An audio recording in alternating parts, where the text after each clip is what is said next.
There are now over 1 million confirmed cases of COVID-19 in the United States, and more Americans have died from the coronavirus since February than the total number who died in the Vietnam War.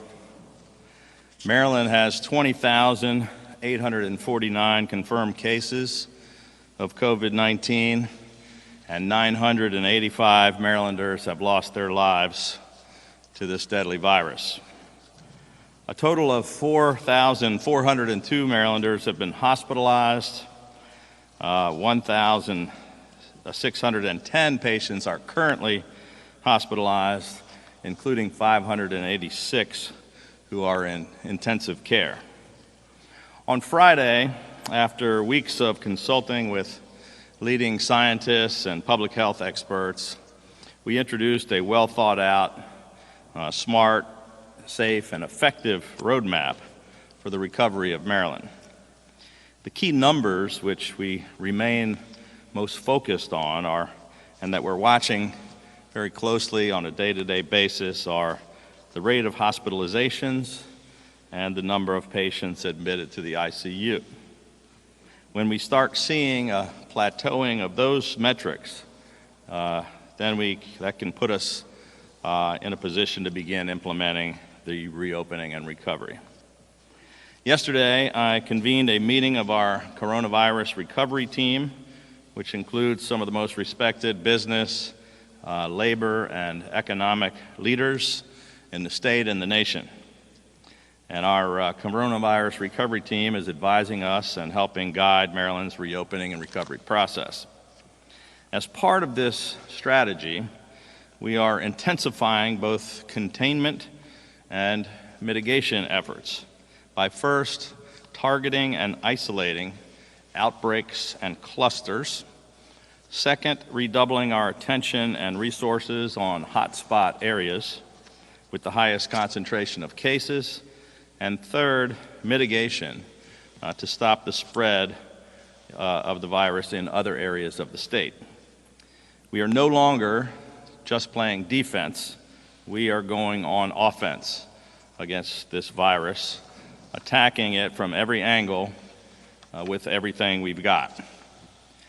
As a result of the acquisition of the 500,000 tests from South Korea and some of our other progress with respect to increasing lab capacity and the supply of materials, we are exponentially expanding our testing capacity, enabling us to attack the most acute outbreaks, clusters, and hotspots, including nursing homes, and to provide additional testing for our healthcare workers and first responders. It also helps us expand and increase community-based testing, like the 2 additional drive-through test sites at vehicle emissions inspection stations, which we just opened. We now have 7 of those open and operational across the state.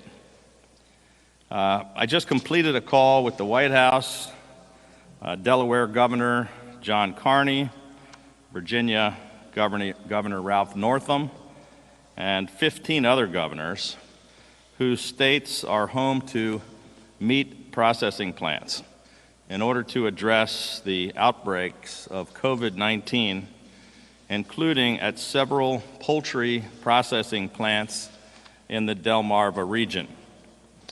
Currently, we now have at least 262 lab-confirmed cases of COVID-19 associated with poultry workers in Maryland, which is one reason why the case rate per 100,000 in Wicomico County is now the 5th highest in the state, nearly equal to Baltimore City and higher than Baltimore County. These outbreaks are not only a serious public health concern, they are also a potential threat to Maryland's leading agricultural industry and to our nation's essential food supply chain. The moment I learned of outbreaks at Mountain Air's Selbyville processing plant and at a Allen Harim plant in Delaware, We knew it was going to be an issue, not just for our neighbors, but for Maryland as well. So we immediately got to work. I first raised this issue on a call with Vice President Pence on Friday, who agreed right away to have Dr. Robert Redfield of the CDC follow up with us immediately. We warned them that any disruption or interruption to processing at our poultry processing plants could lead to significant national supply chain issues. We dispatched state epidemiologists to the affected areas to focus on testing support, contact tracing, occupational health, communications, and outreach.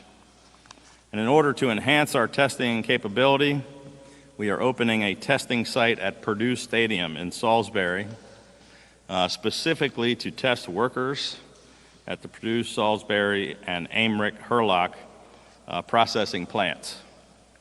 We quickly got our regional partners on board, and Governor Carney and Governor Northam joined me in sending a letter to the President detailing the urgency of the situation and requesting federal assistance. I want to thank the Trump administration, particularly Vice President Pence and Dr. Robert Redfield, for responding swiftly to our request. We have deployed a Maryland incident management team to support this multi-agency and multi-state operation on the Delmarva Peninsula.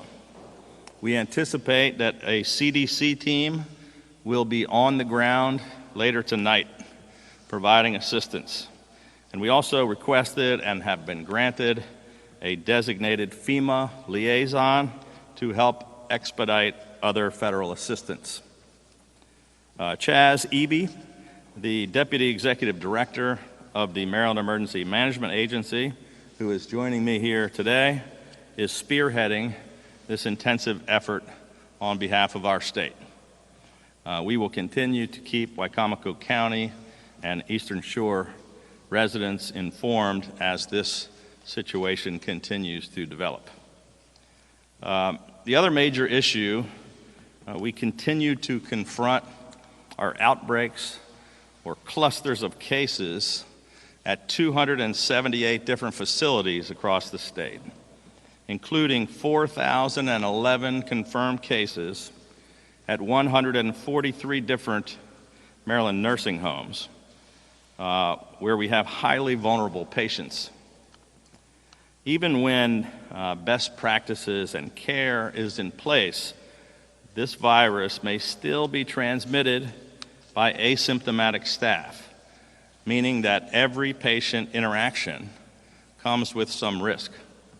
These outbreaks account for 19% of all the total positive cases in our state. But shockingly, 46% of the deaths in Maryland are patients from nursing homes. On day one of this crisis, we immediately took action and have consistently taken some of the earliest and most aggressive action in the nation in an effort to protect residents and staff of these long-term care and continuing care facilities. 50 days ago, we met with the leaders of the long-term care community, including nursing homes, assisted living facilities, and retirement communities. We issued strict guidelines for state nursing home facilities to restrict access for visitors and staff and called on them to implement infection control protocols. 24 days ago, we instituted an additional series of safety measures directing expedited testing for every symptomatic resident. We required the use of personal protective equipment for staff and the creation of separate quarantine and observation areas for COVID-19 patients. 3 weeks ago, we launched statewide strike teams composed of members of the National Guard, local and state health departments, and doctors and nurses to bring triage, emergency care, and supplies of PPE to overburdened nursing homes. We were the first state in the nation to launch such a coordinated response effort. These strike teams have already successfully responded to serious outbreaks and growing threats in 84 facilities. 2 weeks ago, we augmented our Maryland strike teams with the addition of federal disaster medical assistance teams from the U.S. Department of Health and Human Services, which are made up of physicians, nurses, paramedics, and safety officers. These elite teams bring many years of disaster response experience, and they're tasked with conducting medical assessments of patients in skilled nursing facilities and assisting staff with testing and infection control practices. Earlier this week, I pushed for even more transparency by directing the Maryland Department of Health to publish any and all available data related to nursing homes and assisted living facilities. Under normal circumstances, the Health Department does not publish this information because of patient privacy concerns. But we have taken this unprecedented step out of our commitment to fight these outbreaks and to provide the public with the most thorough and accurate data available in order to understand and defeat this deadly virus. Today, we are taking the following additional actions to continue our aggressive efforts to target and isolate these outbreaks and clusters of cases, particularly in nursing homes. I've issued an executive order requiring universal testing of all residents and staff at all Maryland nursing homes, regardless of whether they are symptomatic or not. Nursing homes will be prioritized based on an imminent outbreak or a current rising threat of an outbreak. Under this executive order, it will now be mandatory for all facilities to fully comply and cooperate with the strike teams which are deployed by the state. In addition, the executive order requires nursing homes to have a physician, nurse practitioner, physician's assistant, or registered nurse evaluate all residents on a daily basis. With our expanded universal testing, we should expect to see the number of positive cases significantly rise among both nursing home residents and staff.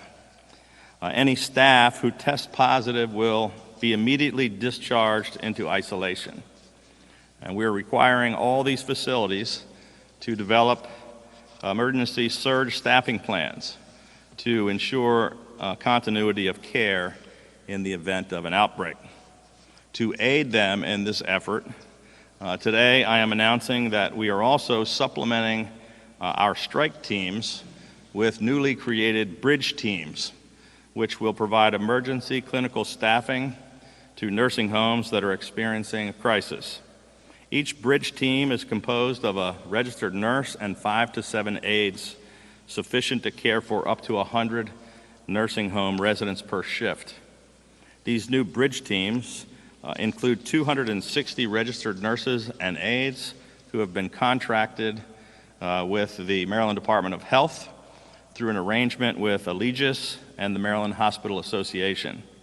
These team members are all fully vetted and are ready to be immediately deployed statewide and are capable of providing 24-hour coverage for nursing homes in crisis. This executive order also requires nursing home facilities to provide regular informational updates to their residents, resident representatives, and staff regarding COVID-19 infections. I mean, it is heart-wrenching enough that families can't visit their loved ones, but it's even worse when they can't get information about what is happening inside these facilities. Nursing homes will be required to keep families informed on a regular basis. While we know that the vast majority of nursing home operators are committed to providing quality care for their residents, we are increasingly concerned and quite frankly outraged that a few operators are not complying with directives from the state. And so today, we are appointing Colonel Eric Alali, the state surgeon of the Maryland National Guard, who is up here with me today, to serve as an emergency safety and compliance officer for Maryland nursing homes. He will be charged with directing a multi-agency team to ensure compliance with state law. We have been and will continue to take aggressive actions to address the spread of COVID-19 in Maryland nursing homes. Targeting and containing these outbreaks and clusters is critically important to our state's recovery efforts. And I want to take just a moment to personally address every Marylander who has had difficulty dealing with the serious problems on the state unemployment insurance website. With all of the economic struggles that people are already going through, they should not have to worry about getting the resources that they need and that they deserve. Since the launch of this new website 5 days ago, more than 245,000 accounts have been activated, and over 100,000 new claims have been filed. We have handled more claims in Maryland just in a short period of time than we did all during the entire year of 2019.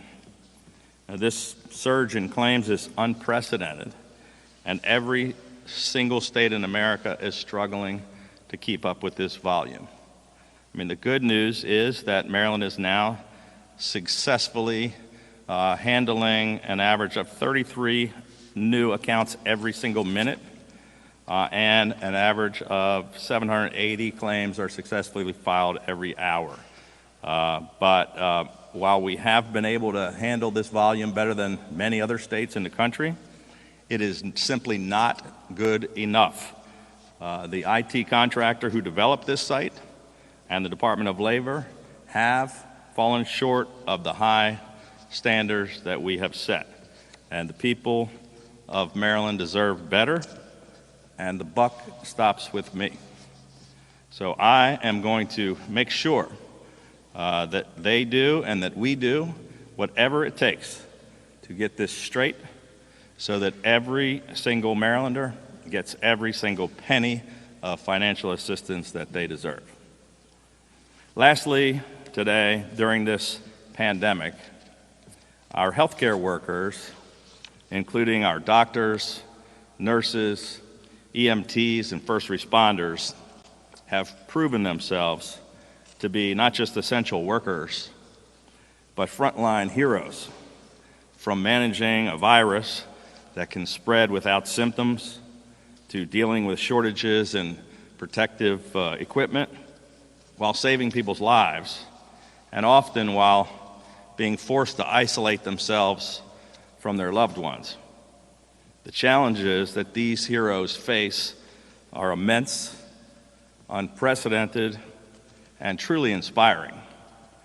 As a way for all of us to show them our appreciation and to honor them for their incredible service to our state, I am issuing a proclamation declaring this Saturday, May 2nd, as Healthcare Heroes Day in the state of Maryland. On Saturday night, we will light up this State House dome blue. We will be lighting up Camden Yards blue and the M&T Bank Stadium blue. And we are going to have a flyover of the Navy's Blue Angels and the Army's Thunderbirds.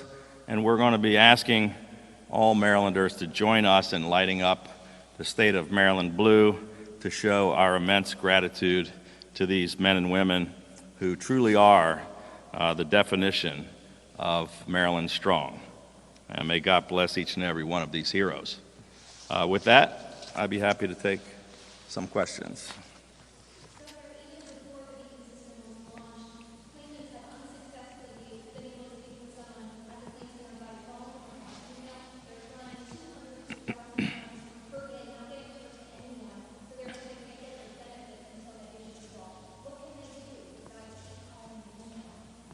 Well, that's the whole issue we're trying to address, which is why we created the new website.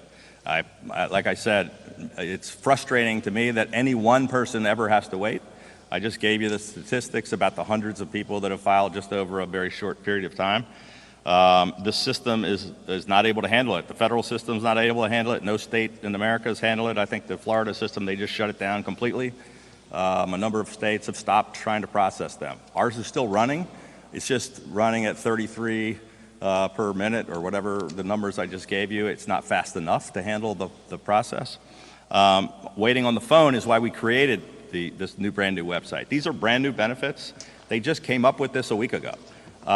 They didn't used to have these benefits for people that were not W-2 employees. There never was a website in America to support this. We created a brand new one. We were one of the first states in the country to do it. It's not good enough, but it is better than waiting for days on the phone and never having it answered because we had 40,000 calls coming in at the same time. Some people, hundreds of people are being helped, but some of them are not getting the help fast enough, which is why we're working around the clock. They've hired hundreds of people to try to get it fixed. It frustrates the heck out of me, just like it does all those folks. But I'm happy for the people who have gotten served, and I'm really angry that the other people have not. And we're going to continue to try to work until it gets fixed. But it's working a lot better than most.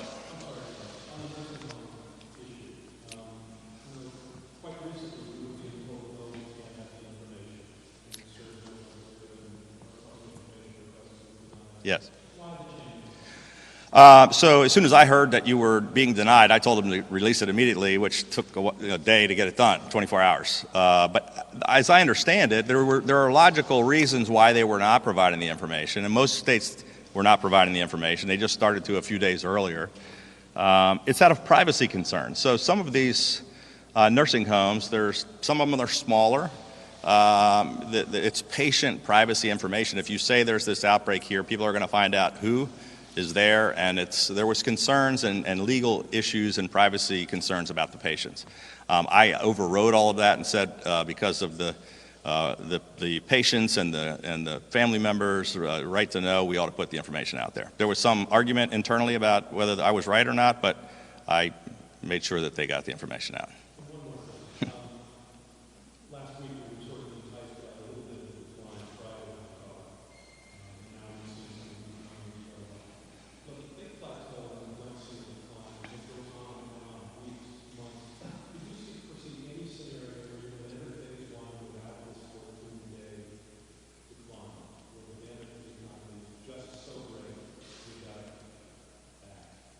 So the plan that we laid out last week did not talk about a 14-day straight decline. That's what the president's plan called for. Most people are completely ignoring that and opening up anyway. Our plan called for 14 days of a pattern of kind of plateauing out or flattening. When we were starting to see that, we've seen a couple days go up. If it comes back down, we're not going to restart the clock. If we can start to see, if we don't continue to see a spike up, we're going to be in a good position to continue to make progress. It doesn't have to be 14 consecutive days of going down. And again, it's not on the cases. We're watching those hospitalizations and ICUs.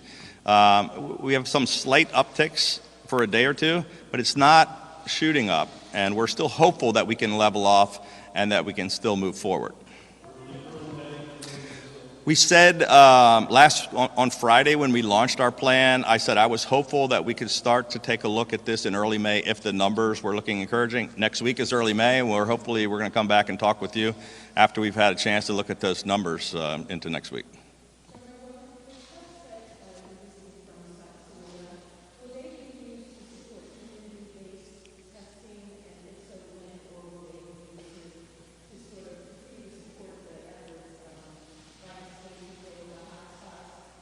Yeah, I just addressed all of that in my remarks. They're going to prioritize first on the outbreaks and clusters and nursing homes and those things like the stuff in Salisbury. These are clusters and outbreaks, and on first responders and healthcare workers, and then the hot spots of the communities where we have the most issues. So we're going to work through all of those in a prioritization just like I described.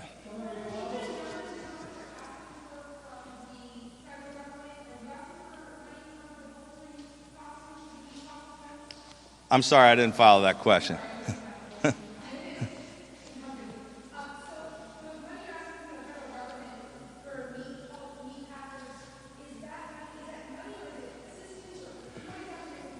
So CDT, we're taking the lead, and we're working with our partners in Delaware and Virginia, because these poultry workers, while there was an outbreak in a Delaware plant, many of those workers live in Maryland. And we also have the potential of infecting and having problems at our 2 plants in Maryland, and there are also plants in Virginia. That whole Delmarva Peninsula is interconnected. And we're all working together. All the states are working together. And CDC really is jumping in to help us with whatever assistance they possibly can. They've been extremely helpful. It's not so much money, but providing some boots on the ground and some assistance to help us with just getting control of the situation with all the. It's not about stimulus money, but I'm sure we will be looking for federal assistance, and that's why we now have the FEMA representative and the CDC representatives that'll be on the ground with us.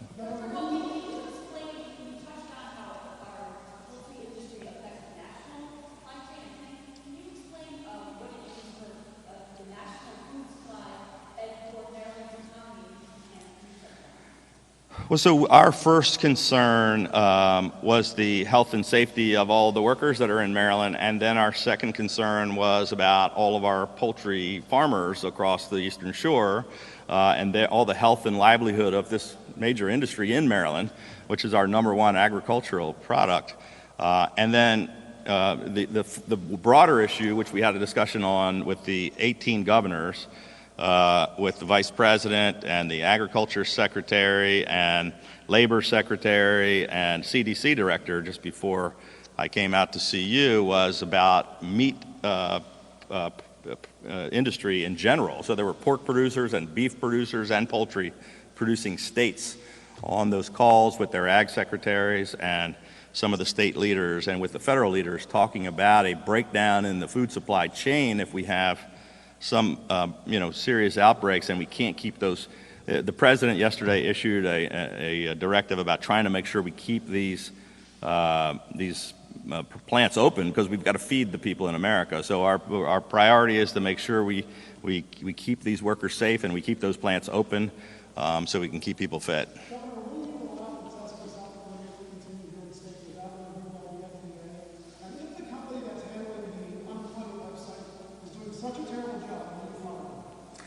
On the test from Korea, we do have the approval of the FDA. The FDA signed off on the states making their own decisions, and I thanked on a call last week with the Vice President, I thanked them for the FDA Administrator Steve Hahn for signing off on our flight from Korea, and then thanked him directly, and he thanked us for thanking him. The president, the FDA, made a decision that states could use their own approvals instead of going through a long, cumbersome FDA process, so they waived the requirement of going through that. So we do have the ability to move forward on this test. That was an inaccurate and false, misleading story that came out yesterday. We are using the test. There's no other further approvals that are needed from FDA. And so there's no, that's just not factual. The federal government has actually purchased also 750,000 tests from Korea now too, by the way. So there isn't an issue with the Korean test. But with respect to the website, I know that there aren't very many people, nobody's ever created one of these before. It's a brand new thing. And we're very frustrated that they haven't got it fixed. But they're working around the clock to fix it, whether it makes sense to bring in a new contractor that have to start from scratch. A couple of other states shut their entire thing down and started from scratch. So they're still not open. Ours is processing, a couple of 100,000 people, even though it's slow. And I'm not sure shutting it all down and starting over is a better solution. So we're going to try to work through it.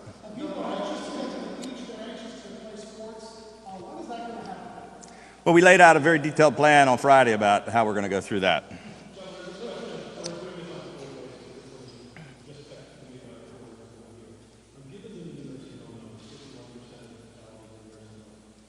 It's actually 46, but I'm not really good at math either, but they give me the stats.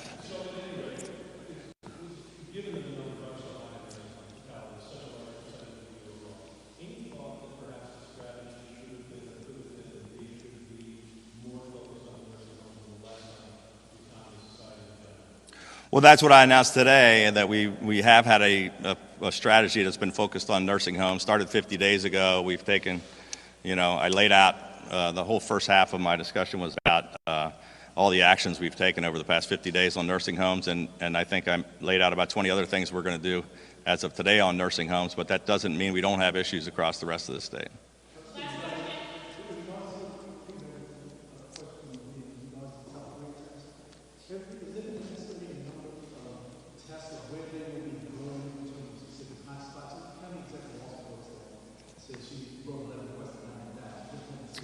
I had two conversations with County Executive Officer Brooks last week. Once was at Laurel Hospital, where we talked about the test. Once was on a call with the rest of the county leaders. And I told her, as soon as we got the test, everybody's like, hey, can we have 100,000 of those tests? Can we have 100,000? Can you just ship them over? And I explained it's not that simple. First of all, the state is going to maintain those tests. We're not going to just send them off to people. There's about a 9-step process that requires swabs and reagents and the lab capacity, and we're going to prioritize the use of them as I just laid out to Evita and in my remarks about how we're going to use them. But we are going to be using them in those testing centers. With Prince George's County were the first ones that we set up. We're doing more testing in Prince George's County than anywhere else. It is a hot spot. It will be on that list after we also go through those nursing homes where we're testing now everybody in every nursing home, where we go through the outbreaks, the clusters, and some of these other issues that I dealt with and deal with the healthcare workers and the first responders. Prince George's County will certainly be at the top of the list of where some of the community testing is going to be done. It has been done, will continue to be done, both with those tests and the other tests that we're getting.